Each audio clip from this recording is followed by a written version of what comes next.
வணக்கம். இன்றைக்கி நம்ம பார்க்க போகிற சமையல் என்னன்னா ஒரு சூப்பரான ரொம்ப குயிக்காக பண்ணக்கூடிய ஒரு பச்சை மொச்சை மசாலா எப்படி செய்யலாங்கிறத பார்க்கலாம். எண்ணெயிலெல்லாம் வதக்கணும்னு அவசியம் இல்லை. ரொம்ப ஈஸியாக குக்கரில் எப்படி செய்யலாங்கிறத பார்க்கலாம்.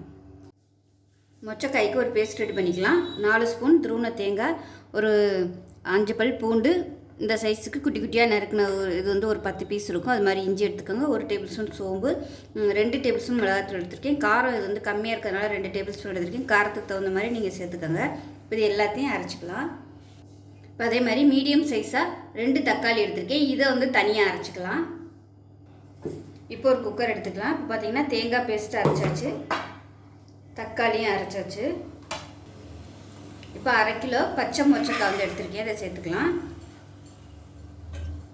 இப்போ வந்து நம்ம எதுவுமே தாளிக்க போகிறதில்ல, எல்லாத்தையுமே நம்ம ஒன்றா ஊற்றிட்டு விசில் விட போகிறோம். இப்போ வந்து 2 பச்சை மிளகாய் சேர்த்துக்கலாம். ஒரு கைப்பிடி அளவுக்கு சின்ன வெங்காயம் கட் பண்ணதை சேர்த்துக்கலாம். இப்போ இதில் நம்ம அரைச்சி வச்சுருந்த தக்காளி பேஸ்ட்டையும் சேர்த்துக்கலாம். இப்போ இதில் தேங்காய் பேஸ்ட்டையும் சேர்த்துக்கலாம்.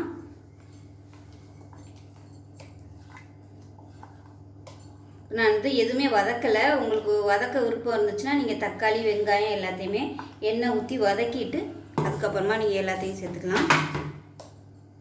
இப்போ பார்த்தீங்கன்னா மிக்சியில் இருந்த வந்து கொஞ்சமாக தண்ணி ஊற்றி அலசிட்டு அந்த தண்ணியை வந்து சேர்த்துக்கலாம். இப்போ இது எல்லாத்தையும் கலந்து விட்டுக்கலாம். இப்போ அதில் தேவையான அளவுக்கு உப்பு சேர்த்துக்கலாம். பத்தலைன்னா அப்புறமா நம்ம விசில் விட்டதுக்கப்புறம் நைஸ் உப்பு சேர்த்துக்கலாம். இப்போ இதில் வந்து எண்ணெய் சேர்த்துக்கலாம். ஒரு 2 டேபிள் ஸ்பூன் அளவுக்கு மேலாப்பில் எண்ணெய் சேர்த்துக்கலாம். இப்போ இதையும் சேர்த்து நல்லா கலந்து விட்டுக்கலாம். கலந்து விட்டு குக்கரை மூடி வச்சிடலாம்.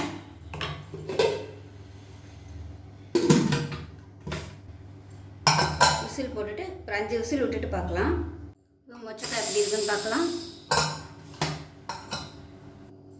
இப்போ பாருங்கள், மொச்சக்காய் வந்து வெந்துருச்சா என்னங்கிறத செக் பண்ணிக்கோங்க. நல்லா வெந்துருச்சு. இப்போ வந்து இன்னும் கொஞ்சம் நம்ம ட்ரை ஆக்கிக்கலாம். கொஞ்சம் லைட்டாக தண்ணி இருக்குது. இது வந்து கேஸ் ஆன் பண்ணிவிட்டு லைட்டாக நம்ம வற்ற விட்டுக்கலாம். இப்போ கேஸ் ஆன் பண்ணிவிட்டேன். மீடியமான ஃப்ளேமில் எல்லாம் கொஞ்சம் அந்த ட்ரை ஆகட்டும் அப்படியே. இப்போ வந்து உப்பு செக் பண்ணி பார்த்துட்டு உப்பு பத்தலைன்னா இந்த ஸ்டேஜில் சேர்த்துக்கலாம்.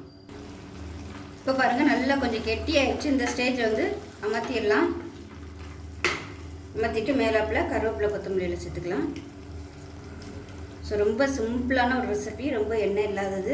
டேஸ்ட்டு பார்த்திங்கன்னா சூப்பராக இருக்கும். ஸோ இதே மாதிரி செஞ்சு பாருங்கள். செஞ்சு பார்த்துட்டு எப்படி வந்துச்சுங்கிறத சொல்லுங்கள்.